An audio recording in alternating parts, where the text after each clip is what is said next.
மகிமை உண்டாவதாக. தேவன் புதிய வாரத்தை தேவன் நமக்கு தந்திருக்கிறார். ஹல்லேலூயா. இந்த வாரத்தினுடைய முதல் நாளிலே தெய்வ சமூகத்திலே வந்து தேவனை துதிக்க, தேவனை பாட, தேவனை ஆராதிக்க, வேத வசனங்களை தியானிக்க தேவன் நமக்கு கிருபை பாராட்டி இருக்கிறார். கர்த்தர் நல்லவர். ஹல்லேலூயா. Praise the Lord. இந்த நாளிலும் கூட ரோமருக்கு எழுதின நிருபம் 16ஆம் அதிகாரத்தினுடைய 17ஆம் வசனம் முதற்கொண்டு மீதியான வசனங்களை நாம் தியானிக்கலாம். ரோமருக்கு எழுதின நிருபம் 16ஆம் அதிகாரத்தினுடைய கடைசி பகுதி 17ஆம் வசனத்திலிருந்து நாம் தியானிக்கலாம். இந்த ரோமருக்கு எழுதின நிருபம் இந்த 15ஆம் அதிகாரம் அதிலிருந்து நாம் பார்ப்போமேயானால் ஊழியங்களை குறித்து நாம் பார்க்கிறோம். ஆண்டவராகிய இயேசு கிறிஸ்துவினுடைய ஊழியத்தை பார்த்தோம். அதற்கு பிற்பாடு பவுலினுடைய ஊழியத்தை பார்த்தோம்.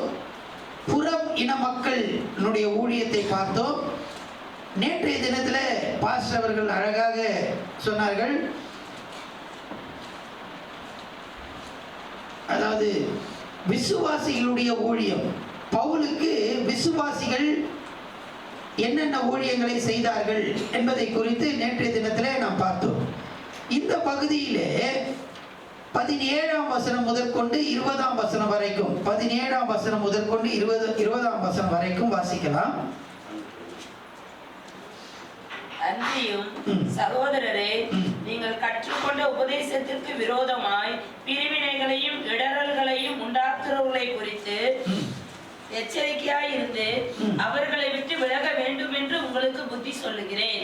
அப்படிப்பட்டவர்கள் நம்முடைய கர்த்தராகிய இயேசு கிறிஸ்துவுக்கு ஊழியம் செய்யாமல் தங்கள் வயிற்றுக்கே ஊழியம் செய்து நய வசனிப்பினாலும் இச்சக பேச்சினாலும் கபடி இல்லாதவர்களுடைய இருதயங்களை வஞ்சிக்கிறவர்களாய் இருக்கிறார்கள். உங்கள் கீழ்ப்படிதல் யாவருக்கும் தெரிய வந்திருக்கிறது. ஆகையால் உங்களை குறித்து சந்தோஷப்படுகிறேன். ஆனாலும் நீங்கள் நன்மைக்கு ஞானிகளும் தீமைக்கு பேதைகளுமாய் இருக்க வேண்டும் என்று விரும்புகிறேன். சமாதானத்தின் தேவன் சீக்கிரமாய் சாத்தானை உங்கள் கால்களின் கீழே நசுக்கி போடுவார். நம்முடைய கர்த்தராகிய இயேசு கிறிஸ்துவினுடைய கிருபை உங்களுடனே கூட இருப்பதாக. ஆமென். இந்த பகுதியிலே பரிசுத்த பவுல் தவிர்க்க வேண்டிய சில காரியங்கள், ஊழியத்தை குறித்து அவர் சொல்லிக் கொண்டிருக்கிறார். பலவிதமான ஊழியங்களை பார்த்தோம். கடைசியாக நேற்றைய தினத்திலே விசுவாசிகள் பவுலுக்கு செய்ததான அந்த ஊழியத்தை குறித்து பார்த்தோம். இதெல்லாம் சொல்லிட்டு அவர் சொல்லுகிறதான காரியம், சில காரியத்துல நாம் கவனமாய் இருக்க வேண்டும். ஊழியத்துல கவனிக்க வேண்டிய சில காரியம் என்னவென்றால், எதிராளிகள் இருக்கிறார்கள். எதிராளிகள் அங்க பார்க்கிறோம். நீங்கள் கற்றுக்கொண்ட உபதேசத்துக்கு விரோதமாய் பிரிவினைகளையும் இடர்களையும் உண்டாக்குறவர்களை குறித்து. இவர்கள் யாரா இருக்கலாம் என்றால் யூதர்களா இருக்கலாம். பவுலுடைய ஊழியத்தில் அதிகமாக பிரச்சனையை ஏற்படுத்தினவர்கள் யார் என்றால் யூதர்கள். வாசிக்கலாம். பிலிப்பியருக்கு எழுதின நிருபம் 3ஆம் அதிகாரத்தினுடைய 17ஆம் வசனத்திலிருந்து வாசிக்கலாம். பிலிப்பியர் 3ஆம் அதிகாரம் 17ஆம் வசனத்திலிருந்து. சகோதரரே, நீங்கள் என்னோட கூட பின்பற்றுகிறவர்களாகி நாங்கள் உங்களுக்கு வழிகாட்டுகிறபடி நடக்கிறவர்களை மாதிரியாக நோக்குங்கள். ஏனெனில் அநேகர் வேறு விதமாய் நடக்கிறார்கள். அவர்கள் கிறிஸ்துவின் சிலுவையை பகைஞர் என்று உங்களுக்கு அநேக தரம் சொன்னேன். இப்பொழுது கண்ணீரோடு சொல்லுகிறேன், அவர்களுடைய முடிவு அழிவு, அவருடைய தேவன் வயிறு, அவருடைய மகிமை அவர்களுடைய லட்சையே. அவர்கள் பூமிக்கு அடுத்தவைகளை சிந்திக்கிறார்கள். அவர்கள் பூமிக்கு அடுத்தவைகளை சிந்திக்கிறார்கள். போது 21 வரைக்கும் வாசிக்கணும். நீங்க வீட்டுல போய் வாசித்து பாருங்க. அங்கே வேறு விதமாய் நடக்கிறார்கள். எல்லாரும் ஊழியம் செய்யறாங்க. ஆனா விரோதமாய் இருக்கிறவர்களும் இருக்கத்தான் செய்கிறார்கள். இப்படி விரோதமாய் இருப்பார்கள். பவுலுடைய ஊழியத்தில் இருந்தார்கள், இன்றைக்கும் இருக்கிறார்கள். ஆண்டவருக்கு விரோதமாக பேசுகிறவர்கள், ஆண்டவருக்கு விரோதமாக எழுதுகிறவர்கள், தவறான செய்தியை பரப்புகிறவர்கள் இருக்கத்தான் செய்கிறார்கள். அப்படிப்பட்ட சூழ்நிலையில என்ன செய்ய வேண்டும்? சபையாக நாம் என்ன செய்ய வேண்டும்? நீங்க எல்லாம் ஊழியம் செய்றீங்க, ஆனா ஊழியத்தை கெடுக்கிறதற்கான ஒரு கூட்டம் இருக்கிறது. அப்படிப்பட்ட சூழ்நிலையில நீங்கள் என்ன செய்ய வேண்டும் என்றால் வாசிக்கலாம் 17ஆம் வசனம். அன்றியும் சகோதரரே, நீங்கள் கற்றுக்கொண்ட உபதேசத்துக்கு விரோதமாய் பிரிவினைகளையும் இடரல்களையும் உண்டாக்குறவர்களை குறித்து எச்சரிக்கையாய் இருந்து முதலாவதாக எச்சரிக்கையாய் இருக்க வேண்டும். இன்னொரு வார்த்தையில சொல்லணும்னு சொன்னா அவர்களை கண்டு கொள்ள வேண்டும், அடையாளம் கண்டு கொள்ள வேண்டும்.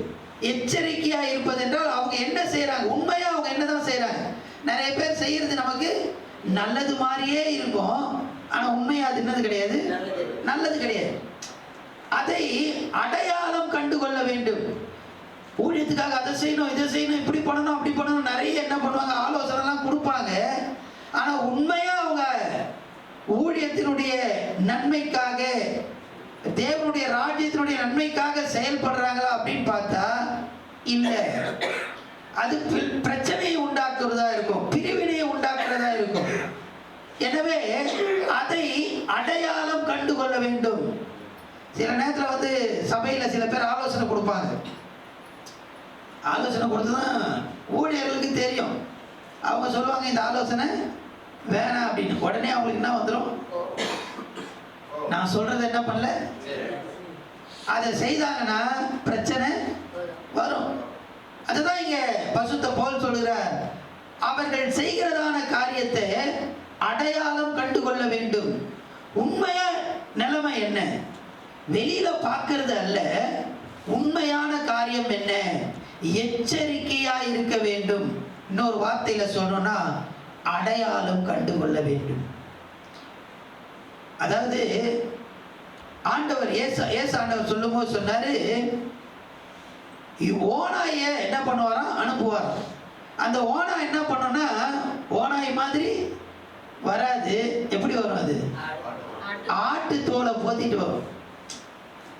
அது உண்மையாலுமே அது ஆடா இல்ல, அது அதை நம்ம என்ன பண்ணணும், அடையாளம் கண்டுபிடிக்கணும். அதுதான் எச்சரிக்கையா இருப்பது, எச்சரிக்கையா இருப்பது. இன்னைக்கு நம்ம எல்லாம் ஊழியம் செய்யறோம், சபையினுடைய தேவனுடைய ராஜ்யத்துக்காக நம்ம செயல்பட்டு கொண்டு இருக்கிறோம். அந்த ஊழியத்தை குறித்து அவர் அப்படியே சொல்லிக் கொண்டே வருகிறார். நீங்க இந்த ஊழியத்துல எனக்கும் பிரயோஜனமா இருக்கு. நேற்றைய தினத்துல அதை பார்த்தோம். எனக்கு என்னுடைய காரியத்துக்கு நீங்க எல்லாம் பிரயோஜனமா இருக்கிறீங்க, ஊழியம் செய்றீங்க. இப்படி செய்கிற நேரத்துல சில பேர் வேறு வழியாய் வருவார்கள். அவர்கள் தேவனுடைய ராஜ்யத்துக்கு ஊழியத்துக்கு எதிரானவர்கள். அவர்களை நாம் அடையாளம் கண்டுகொள்ள வேண்டும். இரண்டாவதாக வாசிக்கலாம், அதே வசனம் தொடர்ச்சியா வாசிக்கலாம். அவர்களை விட்டு விலக வேண்டும் என்று உங்களுக்கு. இரண்டாவது அடையாளம் கண்டு கொண்டுட்டு அட்ஜஸ்ட் பண்ணிக்கலாம் அப்படின்னு சொல்லி இருக்க. அவங்க போயிட்டாங்கன்னா நம்மளால இந்த காரியத்தை செய்யவே முடியாது. அவங்க தான் நம்மளுக்கு என்ன பண்றாங்க, இதெல்லாம் சப்போர்ட்டிவா இருக்கிறாங்க அப்படின்னு சொல்லி யோசிக்க கூடாது. அடையாளம் கண்டுபிடிச்சா அவங்க என்ன பண்ணணும், விட்டு விலக வேண்டும், விட்டு விலக வேண்டும். வேறு வழியாய் வருகிறவர்கள், அதாவது ஆண்டவராகிய இயேசு யோவான் 10ஆம் அதிகாரத்தில் சொல்லும்போது சொல்லுகிறார், தொழுவம், அந்த தொழுவத்தில் மேய்ப்பன் எப்படி போவாரு, வாசல் வழியா போவார். மற்றவங்க எப்படி வருவாங்க, ஆமா, அப்படி வரவங்களாம் யாரு, கள்ளரும் கொள்ளைக்காரருமாய் இருக்கிறார்கள். வேறு வழியாய் வருகிறவர்கள், அவர்களை விட்டு நாம் விலக வேண்டியது அவசியம். எவ்வளவு நன்மை இருந்தாலும் பரவாயில்ல, அவங்க வந்தாங்கன்னா தேவனுடைய ராஜ்யத்துக்கு அது பிரச்சனை, ஊழியத்துக்கு பிரச்சனை. உடனே அவர்களை விட்டுட்டு விலக வேண்டியது அவசியம். ஹல்லேலூயா. ஒன்று அடையாளம் கண்டுகொள்ள வேண்டும், இரண்டாவதாக விட்டு விலக வேண்டும். 20ஆம் வசனத்தை வாசிக்கலாம். சமாதானத்தின் தேவன் சீக்கிரமாய் சாத்தானை உங்கள் காலின் கீழே நசுக்கி போடுவார். நம்முடைய கர்த்தராகிய இயேசு கிறிஸ்துவினுடைய கிருபை உங்களுடனே கூட இருப்பதாக. ஆமென். அவங்கள விட்டு விலகிட்டு நம்ம என்ன யோசிக்கணும்னு சொன்னா, நம்மளுக்கு ஒரு நம்பிக்கை உண்டு. என்ன நம்பிக்கைனா, ஒரு நாள் வரும் அன்றைக்கு வேறு வழியாய் வந்தவர்கள், தேவனுடைய ராஜ்யத்துக்கு எதிரானவர்கள், இவர்கள் எல்லாவரையும் ஆண்டவர் அவருடைய காலின் கீழே என்ன பண்ணுவார்? அல்லேலூயா, அல்லேலூயா. அவர்களை மடங்கடிப்பார். அந்த நம்பிக்கை நமக்கு வேணும். அவங்க கூட நம்ம இருந்தா நம்மளும் என்ன ஆயிடுவோம்? காலின் கீழே மிதிக்கப்படும், மடங்கடிக்கப்பட்டு விடுவோம். நமக்கு ஒரு நம்பிக்கை வேண்டும். இவர்களை விட்டு நம்ம விலகிட்டோம், இவர்கள் ஒரு நாள் வரும் அன்றைக்கு கண்டிப்பாக இவங்க என்ன பண்ணுவாங்க? மடங்கடிக்கப்படுவார்கள். ஹல்லேலூயா. சங்கீதங்களின் புத்தகம் எடுத்து வாசிக்க வேண்டாம். சங்கீதங்களின் புத்தகம் 1ஆம் சங்கீதத்தினுடைய பின்பகுதியில் பார்க்கிறோம், துன்மார்க்கரை குறித்து பார்க்கிறோம். இந்த துன்மார்க்கர் என்ன பண்ணுவாங்கன்னா, காற்று பறக்கடிக்கும் பதரை போல இருப்பாங்களாம். கடைசியில பாத்தீங்கன்னா அவங்க எங்க தான் போவாங்க? துன்மார்க்கர் வழியும் அழியும். அவங்க மேல காற்று பறக்கடிக்கும் பதரை எப்படி மேல இருக்குதோ அது மாதிரி மேல எழுப்புவாங்க. ஆனாலும் கடைசியில பாத்தீங்கன்னா, கர்த்தர் நீதிமானின் வழியை அறிந்திருக்கிறார், துன்மார்க்கன் வழி அவனை ஆண்டவர் காலின் கீழ் போட்டு என்ன பண்ணுவாரு? மிதித்து போடுவார். ஹல்லேலூயா, ஹல்லேலூயா. அதனால நம்ம கவலைப்பட வேணாம். நம்ம எச்சரிக்கையா இருந்து அவர்களை விட்டு விலக வேண்டியது அவசியம். ஒரு நாளிலே ஆண்டவர் தேவனுடைய ராஜ்யத்துக்கும் ஊழியத்துக்கும் விரோதமாக எழுப்பினவர்களை மடங்கடித்து போடுவார். ஹல்லேலூயா.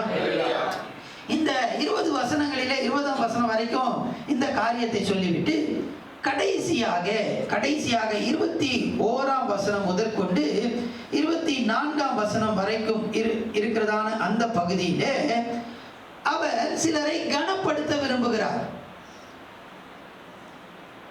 ஊழியத்திலே உண்மையுள்ளவர்களை, உண்மையா இருந்தவர்களை சிலரை அவர் கனப்படுத்துகிறார். சில பேரை நம்ம இவர்களை வெற்றி உள்ள வீரர்களுடைய பட்டியல் என்று கூட நம்ம சொல்லலாம். வெற்றி உள்ள வீரர்களின் பட்டியல் அப்படின்னு கூட நம்ம என்ன பண்ணலாம், சொல்லலாம். வாசிக்கலாம் 21ஆம் வசனம். தீமோத்தேயு, அவர் சில பேரை கடைசியாக கனம் பண்ண விரும்புகிறார். 24ஆம் வசனம் வரைக்கும் சில பேர். அதுல முதலாவதாக தீமோத்தேயுவை அவர் சுட்டி காட்டுகிறார். இந்த தீமோத்தேயு 1 தீமோத்தேயுல நாம் வாசிக்கிறோம், முதல் 2 வசனங்களில் அவனை குறித்து சொல்லப்படுகிறது. அவன் விசுவாசத்தின் குமாரன், விசுவாசத்தின் என்னுடைய உத்தம குமாரன் என்று அவர் சொல்லுகிறதை நாம் பார்க்கிறோம். இந்த தீமோத்தேயு பரிசுத்த பவுல் கடினமான சூழ்நிலையில இருக்கும்போது அவரோடு கூட இருந்து பணி செய்தவர். வாசிக்கலாம் பிலிப்பியருக்கு எழுதின நிருபம் 2ஆம் அதிகாரம் 19ஆம் வசனத்திலிருந்து வாசிக்கலாம். பிலிப்பியர் 2ஆம் அதிகாரம் 19ஆம் வசனம். அன்றியும் நானும் உங்கள் செய்திகளை அறிந்து மனதேறுதல் அடையும்படிக்கு சீக்கிரமாய் தீமோத்தேயுவையும் உங்களிடத்தில் அனுப்பலாம் என்று கர்த்தராகிய இயேசுவுக்குள் நம்பி இருக்கிறேன். சீக்கிரமாய் தீமோத்தேயுவை எங்க அனுப்ப போறாரு? அதான் உங்களிடம்ன்றது எந்த இடம்? பிலிப்புக்கு அனுப்புறாரு. எங்க இருந்து அனுப்புறாரு? இந்த நிருபத்தை எங்க எழுதுறாரு அவரு? பிலிப்பியர் நிருபத்தை சிறைச்சாலையில இருக்கிற, சிறைச்சாலையில இருந்து என்ன பண்றாரு? எழுதுறாரு. இப்ப இந்த சிறைச்சாலையில இருந்து எழுதும் போது அவர் சொல்லுகிறதான காரியம், இந்த தீமோத்தேயு கடினமான சூழ்நிலையில நான் இருக்கிறேன், சிறைச்சாலையில நான் இருக்கிறேன். இப்படிப்பட்ட சூழ்நிலையில என் கூட அவன் தான் என்ன பண்றான்? உதவி செய்கிறவனா இருக்கிறான். கடினமான சூழ்நிலையில என் கூட இருக்கிறான், எனவே அவனை நான் கனப்படுத்துகிறேன் என்று சொல்லி தீமோத்தேயுவை குறிப்பிடுகிறார். அடுத்தபடியாக 21ஆம் வசனம் வாசிக்கலாம்.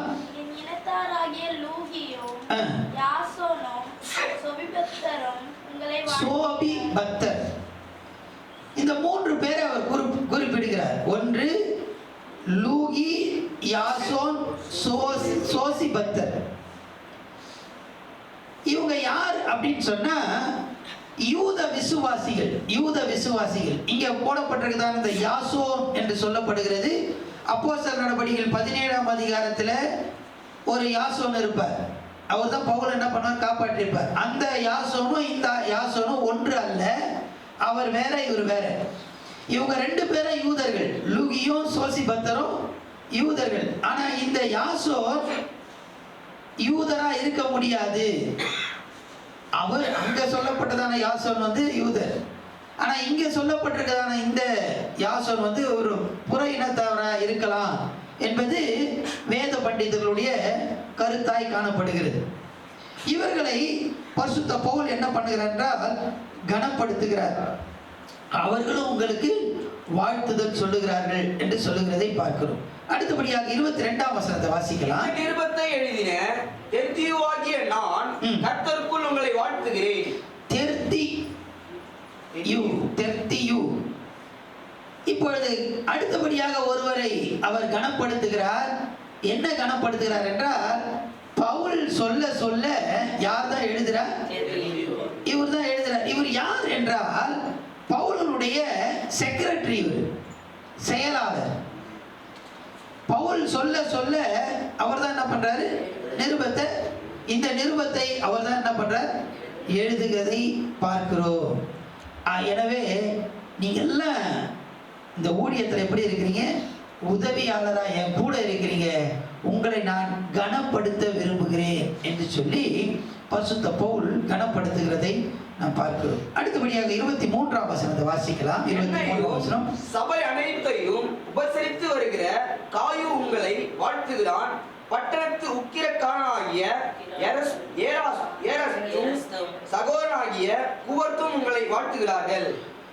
அடுத்தபடியாக இங்க ஒரு நபரை பார்க்கிறோம், காயு என்கிறதான ஒரு நபரை பார்க்கிறோம். இந்த காயு எந்த இடத்துல இவர் சந்திக்கிறார் என்றால், கொரிந்து பட்டணத்திலே காயுவை அவர் சந்திக்கிறார். ஆண்டவராகிய இயேசு கிறிஸ்துவை குறித்து அவர் சொல்லி, காயு ஆண்டவராகிய இயேசுவை அவர் ஏற்றுக்கொள்கிறார். ஏற்றுக்கொண்ட பிற்பாடு பவுல் முதல்ல யாருக்கு ஞானஸ்தானம் கொடுக்கிறார் என்றால், இந்த காயுக்கு தான் என்ன பண்றாரு, ஞானஸ்தானத்தை கொடுக்கிறார். இது கொரிந்து பட்டணத்துல தான் இந்த நிருபத்தை அவர் எழுதுகிறார். அப்படி அந்த கொரிந்து பட்டணத்துல முதல் ஞானஸ்தானம் கொடுத்ததான தன்னுடைய ஊழியத்தின் மூலமாக முதற் பலன், அதை அவர் நினைவு கூர்ந்து அவரை கனப்படுத்த விரும்புகிறார். ஹல்லேலூயா. வாசிக்கலாம். 1 கொரிந்தியர் புத்தகம் 1ஆம் அதிகாரம் 14ஆம் வசனம். என் நாமத்தினாலே ஞானஸ்தானம் கொடுத்தேன் என்று ஒருவரும் சொல்லாதபடிக்கு நான் கிறிஸ்துவுக்கும் காயுக்குமே அன்றி உங்களில் வேறொருவருக்கும் ஞானஸ்தானம் கொடுக்கவில்லை. காயுக்கு அவர் தான் என்ன பண்றாரு, அந்த இடத்துல இருக்கும்போது ஞானஸ்தானத்தை கொடுத்து அவர் வழி நடத்துகிறதை நாம் பார்க்கிறோம். ஹல்லேலூயா. அடுத்தபடியாக 23ஆம் வசனத்துல இன்னொருத்தரை குறித்து நாம் பார்க்கிறோம். ஏரஸ்து என்று நாம் பார்க்கிறோம். இவர் யார் என்றால் அங்க சொல்லப்பட்டிருக்கிறது, வாசிக்கலாம். பட்டணத்து உக்கிரானக்காரனாகிய என்று நாம் பார்க்கிறோம். அதுக்கு பிற்பாடு சகோதரனாகிய, ஆமா, இவங்க பாத்தீங்க அப்படின்னு சொன்னா ஒரு உயர் அதிகாரியா இருக்கலாம். உயர் அதிகாரி அங்க இருக்கிறதான உயர் அதிகாரியா இருக்கலாம். அவங்களும் என்ன பண்றாங்க, பரிசுத்த பவுல் கனப்படுத்துகிறார். இங்க ஏரஸ்து பத்தி சொல்லும் போது அங்க உக்கிரானக்காரன் என்று சொல்லப்படுகிறதுனாலே இவர் ஒரு கேஷியரா இருக்கலாம், காசாளராக இருக்கலாம். உக்கிரானக்காரன் ஸ்டூவர்ட் என்று சொல்லப்படுகிறதுனால இவர் ஒரு காசாளராக, கேஷியராக இருக்கலாம் அப்படின்னு சொல்லி சொல்லப்படுகிறது. இப்படி எல்லாரையும் அவர் என்ன பண்றார், கனப்படுத்துகிறார். ஹல்லேலூயா, ஹல்லேலூயா. இப்படி கனப்படுத்திட்டு அவர் என்ன பண்றாருன்னு சொன்னா, இப்போ ஒரு லெட்டரை எழுதி முடிக்கணும்னா கடைசியில என்ன இருக்கணும், தேங்க்ஸ் எல்லாம் சொல்லியாச்சு, கடைசியில என்ன இருக்கணும், என்னது சொல்லுங்களேன். இப்படிக்கு நான் அப்படியே விட்டுட்டேன். அவங்களுடைய கையெழுத்து என்ன பண்ணணும், போடணும். கையெழுத்து போட்டு கீழே என்ன பண்ணணும், சீல் போடணும். அப்பதான் அந்த கடிதத்துக்கே ஒரு மதிப்பு, இல்லைன்னா அதுக்கு மதிப்பு இல்லை. இப்போ பரிசுத்த பவுல் என்ன பண்றாருன்னா, வாசிக்கலாம் 24ஆம் வசனம். நம்முடைய கர்த்தராகிய இயேசு கிறிஸ்துவினுடைய கிருபை உங்கள் அனைவரோடும் கூட இருப்பதாக. இதுதான் அவருடைய கையெழுத்தும் அவருடைய சீலும். இப்ப வாசிக்கலாம் ஒரு வசனத்தை. 2 தெசலோனிக்கர் 3ஆம் அதிகாரம் 17-18. 2 தெசலோனிக்கர் 3:17-18.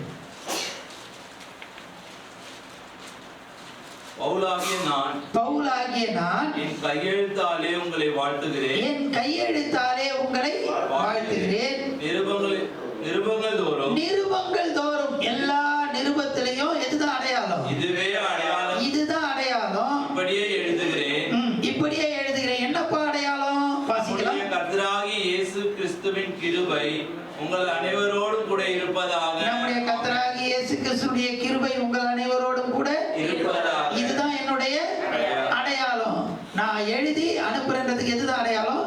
இப்ப வாசிக்கலாம். 1 கொரிந்தியர் 24:16-24. நம்முடைய கர்த்தராகிய இயேசு கிறிஸ்துவினுடைய கிருபை உங்கள் அனைவரோடும் கூட இருப்பதாக. கிருபை உங்கள் அனைவரோடும் கூட இருப்பதாக.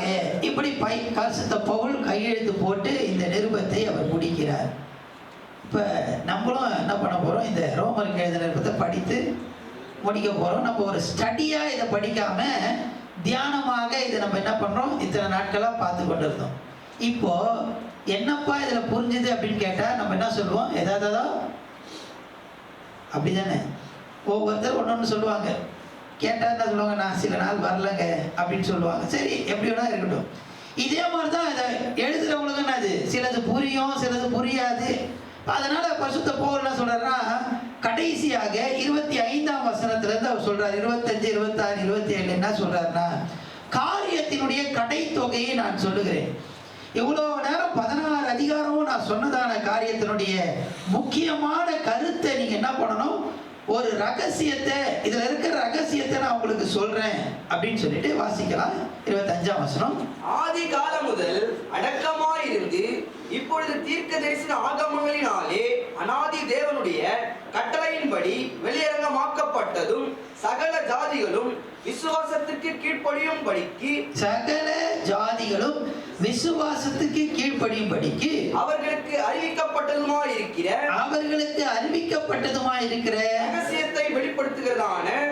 ரகசியத்தை வெளிப்படுத்துகிறது. இதுல ஒரு ரகசியம் இருக்குப்பா. இந்த 16 அதிகாரத்தை நீங்க படிச்சீங்களே, இதுல ஒரு ரகசியம் இருக்கு.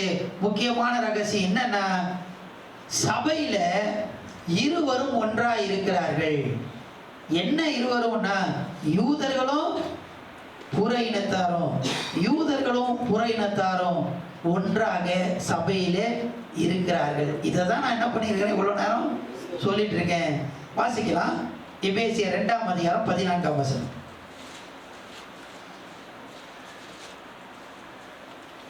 எபேசியர் 2:14. எப்படி எனில் அவரே நம்முடைய சமாதானக்காரனராகி இரு திறத்தாரையும் தமக்குள்ளாக ஒரே புதிய மனுஷனாக சிருஷ்டித்து, 15ஆம் அதிகாரம் 14ஆம் வசனத்துல இரு திறத்தாரையும் ஒன்றாக்கி. நீங்க யூதர்களா இருக்கிறீங்க, புற இனத்தாரா இருக்கிறீங்க. இந்த இரு திறத்தாரையும் ஒன்றாக்கினார். இந்த தேவ திட்டத்தை நீங்கள் அறிந்து கொள்ள வேண்டும். இவ்வளவு நேரமா இத்தனை நாட்களாக நம்ம படித்ததான காரியம் என்னன்னா, சபையில இரு திறத்தாரையும் ஆண்டவர் ஒன்றாக்கினார். இது என்னவென்றால் தேவனுடைய திட்டம். இது இன்னைக்கு நேத்து வந்தது இல்லப்பா. ஆதி காலம் முதல் 25ஆம் வசனம். அடக்கமா இருந்து இப்பொழுது தீர்க்க தரிசன ஆகமங்களினாலே அநாதி தேவனுடைய கட்டளையின்படி வெளியரங்கமாக்கப்பட்டதும். இது என்னன்னு சொன்னா, அநாதி தேவனுடைய கட்டளை. இது இன்னைக்கு நேத்து வந்தது இல்ல, ஆதி காலத்துல இருந்து இருக்கு. யூதர்களும் புறஜாதிகளும் சபையில ஒன்றாக இணைந்து இரு திறத்தாரையும் ஆண்டவர் என்ன பண்ணார்? ஒன்றாக்கினார். ஹல்லேலூயா. இணைந்து நாம் ஊழியத்தை செய்ய வேண்டும். இணைந்து நாம் தேவனை ஆராதிக்க வேண்டும். ஒன்றாக சேர்க்கப்பட வேண்டும்.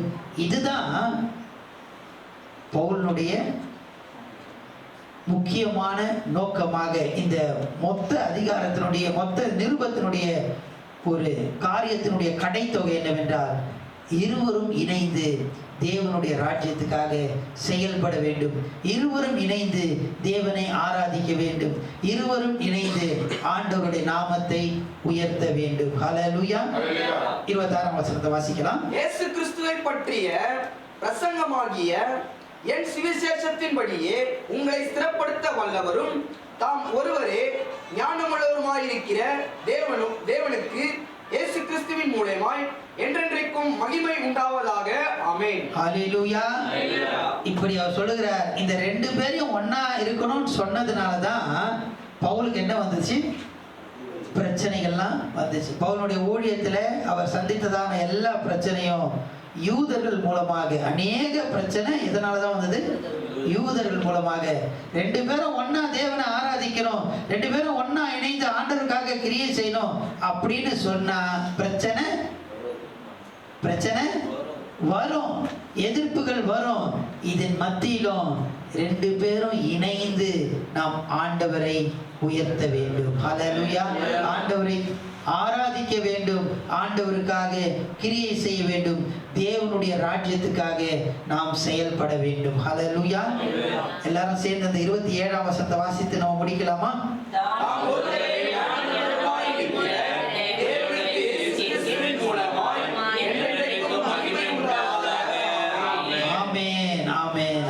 தேவனுக்கு இயேசு கிறிஸ்துவின் மூலமாய் என்றென்றைக்கும் மகிமை உண்டாவதாக. கர்த்தர் தாமே நம்மை ஆசீர்வதிப்பாராக.